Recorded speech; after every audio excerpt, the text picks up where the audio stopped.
രോഹൻ, എൻ്റെ കാർഡിൽ നിന്ന് പൈസ എടുത്തിരുന്നോ? ഒരു വാക്ക് പോലും പറഞ്ഞില്ലല്ലോ. മായ ജോലി കഴിഞ്ഞ് വന്നപാടെ ഭർത്താവ് രോഹനോട് ചോദിച്ചു. അവൾ അല്പം ദേഷ്യത്തിലായിരുന്നു. എടുത്തു, എൻ്റെ ഒരു ഫ്രണ്ടിന് അമ്മക്ക് വയ്യ, അവൻ്റെ കയ്യിൽ പൈസ ഇല്ലായിരുന്നു, പെട്ടെന്ന് നിന്നോട് പറയാൻ പറ്റിയില്ല. അവൻ വിഷമത്തോടെ പറഞ്ഞു.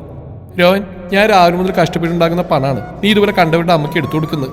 അതിനെങ്ങനെയാ? നിങ്ങൾ കുറേ നാളെ സിനിമാ മോഹമായിട്ട് നടക്കുകയല്ലേ? എത്ര പൈസ ഉണ്ടായിരുന്ന ജോലിയാണ് നീ കളഞ്ഞേ രോഹൻ. ഞാൻ കുടുംബം എങ്ങനെയാ നടത്തുന്ന പോലെ ഐഡിയ ഉണ്ടോ നിനക്ക്? അവൾ ബാഗ് നിലത്തേക്ക് ശക്തി കിട്ടത് പറഞ്ഞപ്പോൾ അവനാകെ വിഷമത്തിലായി. മായ, ഇത് നമ്മൾ ഒരുമിച്ചെടുത്ത തീരുമാനമല്ലേ? ഈ കഥയ്ക്ക് സ്കോപ്പ് ഉണ്ടെന്നും ഇത് സിനിമയാകുന്നവരെ കുടുംബം നീ നടത്താമെന്ന് പറഞ്ഞുകൊണ്ടല്ലേ ഞാനിതിനിറങ്ങിയത്. എന്നിട്ടിപ്പോ അവരെ തൊണ്ടിടറിയിരുന്നു. അതെ, അന്നത് പറഞ്ഞു, പക്ഷെ ഒരു വർഷമായി ഇത്. എനിക്കിത് പറ്റില്ല രോഹൻ. അവൾ ദേഷ്യത്തോടെ ചാടിത്തുള്ളി അകത്തേക്ക് പോയപ്പോൾ അവൻ വിഷമത്തോടെ നിന്നു. ശ്യാം, എനിക്ക് പറ്റുന്നില്ല. അവൻ നല്ല ചെലവാണ്. എൻ്റെ കാർഡ് അവൻ്റെ കയ്യിലാണെങ്കിൽ ഇതിങ്ങനെ ചെയ്യാമോ? മായ നല്ല ദേഷ്യത്തിലായിരുന്നു. ശ്യാം അവരുടെ ഓഫീസിൽ പുതുതായിട്ട് വന്ന മാനേജറാണ്. അവർ നല്ല കൂട്ടിലായിരുന്നു. കൂട്ടെന്ന് പറഞ്ഞാൽ കുറച്ചടുത്തൊരു ബന്ധം. അവനെ പരിചയപ്പെട്ട അന്ന് മുതലാണ് മായയ്ക്ക് രോഹനെ പിടിക്കാവുന്നത്. സി മായ, നീ എത്ര സുന്ദരിയാണ്, സ്മാർട്ടാണ്, ആര് കണ്ടാലും നോക്കുന്ന ബോഡി ഷേപ്പും ഉണ്ട്. എന്നിട്ട് ഇതുപോലെ യൂസ്ലെസ് ആയ ഒരാലോചിച്ചുകൊണ്ടിരിക്കുന്നതിൽ എന്താർത്ഥം? കുട്ടികൾ പോലുമില്ല. അവനൊരു ചിരിയോടാ പറഞ്ഞപ്പോൾ അവൾ മനസ്സിലാവാതെ അവൻ നോക്കി. You mean? Yes, A divorce. മായയുടെ പേരിലല്ലേ വീട്? അത് വിറ്റ് മായ വന്നാൽ നമുക്കൊരു ഫ്ലാറ്റ് എടുത്താലോ? ഞാൻ തന്നെ അത്രയ്ക്ക് സ്നേഹിക്കുന്നുണ്ട്. നമ്മുടെ ലൈഫ് സുന്ദരമായിരിക്കണം. ശ്യാം അവളുടെ കയ്യിൽ തൊട്ടത് പറഞ്ഞപ്പോൾ ആ അവസ്ഥയിൽ മായയുടെ ഉള്ളമൊന്ന് തണുത്തു. ശ്യാം നല്ല സുന്ദരനാണ്, രോഹൻ മോശമൊന്നുമില്ല. പക്ഷേ ശ്യാം നല്ല പണക്കാരനാണ്, ഒരുപാട് സാലറി ഉണ്ട്, നല്ല കെയറിങ് ആണ്, നല്ല റൊമാൻറ്റിക് ആണ്. മായ ഒന്നും പറഞ്ഞില്ല. രോഹനും ഞാൻ സ്നേഹിച്ചിട്ടാണ് ശ്യാം. അവനെ ഒഴിവാക്കാന്നൊക്കെ പറഞ്ഞാൽ എൻ്റെ വീട്ടുകാരെന്നെ തല്ലിക്കൊല്ലും. നിന്റെ ഐഡിയൽ ഭർത്താവാണ് അവൻ. നിനക്ക് നല്ലൊരു ഭർത്താവ് വേണ്ടേ? സ്റ്റാറ്റസ് വേണ്ടേ? അവൻ സിനിമ എന്ന് പറഞ്ഞ ജോലി പോലില്ലാതെ നടക്കുമ്പോൾ നീ ഉണ്ടാക്കുന്ന പൈസ വരെ അവൻ്റെ ഇഷ്ടത്തിനാണ് അവൻ ചെലവഴിക്കുന്നത്. നന്നായിട്ടൊന്ന് ആലോചിക്കും മായ. മായ ആലോചനയോടെ ഇരുന്നു. അപ്പോഴാണ് അവളുടെ ഫോണിൽ മെസ്സേജ് വന്നത്. അവളുടെ അക്കൗണ്ടിൽ നിന്ന് 30,000 രൂപ വിത്ഡ്രോ ചെയ്തു എന്നുള്ളൊരു മെസ്സേജ് ആയിരുന്നത്. അവളുടെ മുഖം ചുവന്നു. എന്താ മായ? എൻ്റെ അക്കൗണ്ടിൽ നിന്ന് 30,000 രൂപ വിത്ഡ്രോ ചെയ്തിരിക്കുന്നു. സി, കണ്ടില്ലേ? നിന്നെ അവൻ ഉപയോഗിക്കുകയാണ്. ഇനിയെങ്കിലും നല്ലൊരു തീരുമാനം എടുക്കുന്നേ. ഞാൻ കാത്തിരിക്കും. ഓർത്തു നോക്ക്, ഒരു ഫ്ലാറ്റിൽ നമ്മൾ മാത്രം. അവൻ എഴുന്നേറ്റ് പോയപ്പോൾ അവൾ അത്രയധികം ദേഷ്യത്തോടെയാണ് വീട്ടിലേക്ക് പോയത്.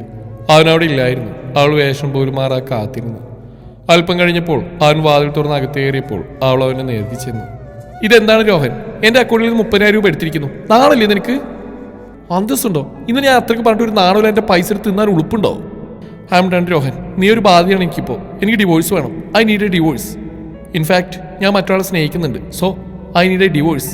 ശ്യാം കുത്തിവെച്ച വിഷം അത്രയ്ക്കും മായ പുറത്തെടുത്ത് അവൻ്റെ നേരെ കൈ ചൂണ്ടി അലറി. അവൻ ശ്വാസമെടുക്കാൻ പോലും മറന്നു നിന്നു. മായ അപ്പോഴാണ് അവന് പുറകിൽ നിന്ന് അവിടെ അനിയത്തി സിയെ കണ്ട്.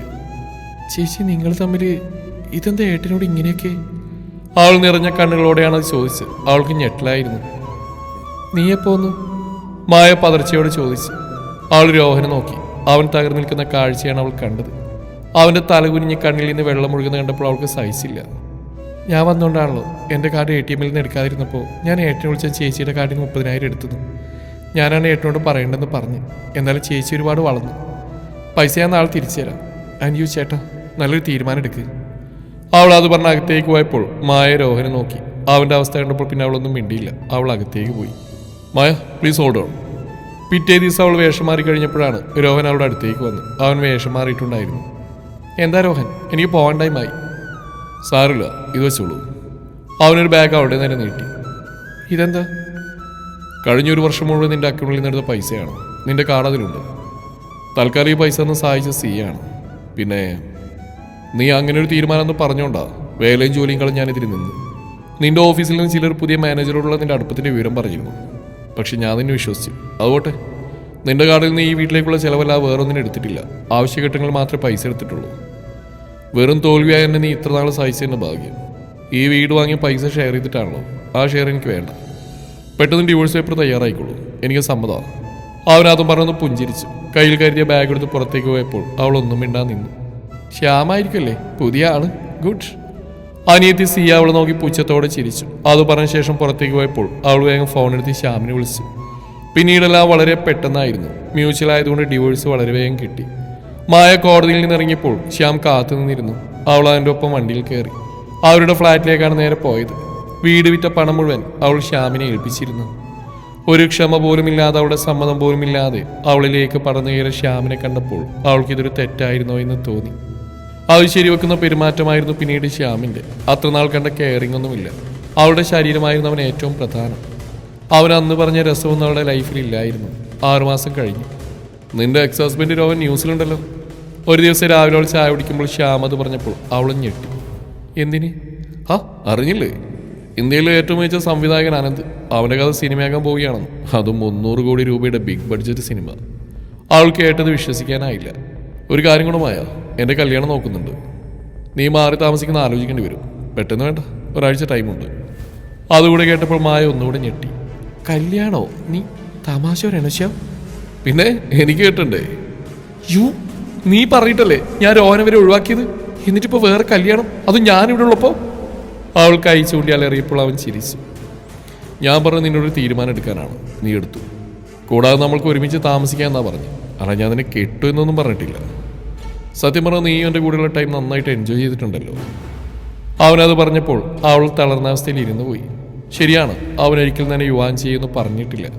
പിന്നീടുള്ള ദിവസങ്ങൾ മായ നന്നായിട്ട് ബുദ്ധിമുട്ട് അനുഭവിച്ചു.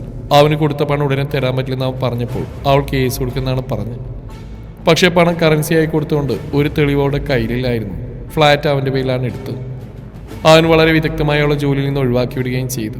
അതോടെ മായ പൂർണ്ണമായും തകർന്നു. അവളൊരു ഹോസ്റ്റലിലേക്ക് താമസം മാറ്റി. കുറച്ച് നാൾ കൂടെ കഴിഞ്ഞു. അവളൊരു ഇൻ്റർവ്യൂ അറ്റൻഡ് ചെയ്ത ശേഷം ബസ് സ്റ്റോപ്പിൽ നിൽക്കുകയായിരുന്നു. അടുത്തൊരു കാർ വന്ന് നിന്നു. അതിൽ നിന്ന് അവളുടെ അനിയത്തി സിയ തല പുറത്തേക്ക് നീട്ടി. ചേച്ചി വാ. അവൾ വിളിച്ചപ്പോൾ മായ ചെന്ന് കാറിൽ കയറി. കുറേ നാളിന് ശേഷമാണ് അവൾ അനിയത്തിയെ കാണുന്നത്. ഇത് നിന്റെ വണ്ടിയാണോ? അതെ, എൻ്റെ കെട്ടിയ വാങ്ങി തന്നാ. അവൾ ചിരിയോടെ പറഞ്ഞപ്പോൾ മായ ഞെട്ടി. നിന്റെ കല്യാണം കഴിഞ്ഞോ? ഞാൻ അറിഞ്ഞ പോലുമില്ല. അച്ഛനും അമ്മയ്ക്കും വാശിയായിരുന്നു. ഒരു പാവം ചെക്കനെ തേച്ച് സ്വന്തം ഇഷ്ടം തേടിപ്പോയ മകളെ ഇനി വേണ്ടെന്ന് വെച്ചാൽ അവരുടെ ഇഷ്ടം എൻ്റെ ഇഷ്ടമാണ്. അവളത് പറഞ്ഞപ്പോൾ മായക്ക് ഒന്നും പറയാനില്ലായിരുന്നു. വണ്ടി ഒരു ഇരുന്നില വീട്ടിലേക്ക് കയറി. അവൾ അകത്തേക്ക് കയറിയിരുന്നു. മായ കുടിക്കാൻ സിയെ ചായ കൊണ്ടുവന്ന് കൊടുത്തപ്പോഴാണ് മുകളിൽ നിന്ന് രോഹൻ തിടുക്കത്തിൽ ഇറങ്ങി വരുന്ന അവൾ കണ്ടത്. രോഹൻ, നീ എന്താ ഇവിടെ? അവൾ അമ്പരപ്പോടെ എഴുന്നേറ്റ് നിന്നു. അവൻ ചിരിച്ചുകൊണ്ട് അടുത്തുനിന്ന് സിയെ നോക്കി. ചേച്ചി അറിഞ്ഞില്ല എന്ന് എനിക്ക് തോന്നി. ഇങ്ങേരെയാ ഞാൻ കിട്ടിയത്. ഇങ്ങനെ ചേച്ചി കിട്ടിയതിൽ പണ്ട് എനിക്ക് ചേച്ചിയോട് അസൂയുണ്ടായിരുന്നു. പക്ഷേ ചേച്ചിയായിട്ട് ആളെ ഒഴിവാക്കിയപ്പോൾ ഞാൻ ഇങ്ങേരെ വിടാതെങ്കിൽ പിടിച്ചു. അമ്മയ്ക്കും അച്ഛനും 100 സമ്മതം കൂടെ ആയപ്പോൾ കാര്യങ്ങളൊക്കെ പെട്ടെന്നായിരുന്നു. പിന്നെ ഇപ്പോൾ വലിയൊരു സിനിമക്കുള്ള പണിപ്പൂരിലായിട്ട് സിയ അവനെ ചേർത്ത് പിടിച്ച് പറഞ്ഞപ്പോൾ രോഹൻ ചിരിച്ചു. അവനൊരുപാട് സന്തോഷത്തിലായിരുന്നു. കുറച്ച് പണിയുണ്ട് മായ, നിൽക്കുകയാണെങ്കിൽ വൈകിട്ട് കാണാം. പോട്ടെ മോളെ, ലവ് യു. മായയോട് പറഞ്ഞ ശേഷം സിയ അമർത്തി ചുംബിച്ചുകൊണ്ട് അവൻ പുറത്തേക്ക് പോയപ്പോൾ മായ മുഖത്തൊരു പുഞ്ചിരി വരുത്താൻ ശ്രമിച്ചു. പക്ഷെ ആ ശ്രമം വെറുതെയായിരുന്നു. താനായിട്ട് നഷ്ടപ്പെടുത്തിയ തൻ്റെ സ്ഥാനത്ത് സന്തോഷത്തോടെ നിൽക്കുന്ന അനിയത്തിയായിരുന്നു അവളുടെ കണ്ണിലും മനസ്സിലും അപ്പോൾ.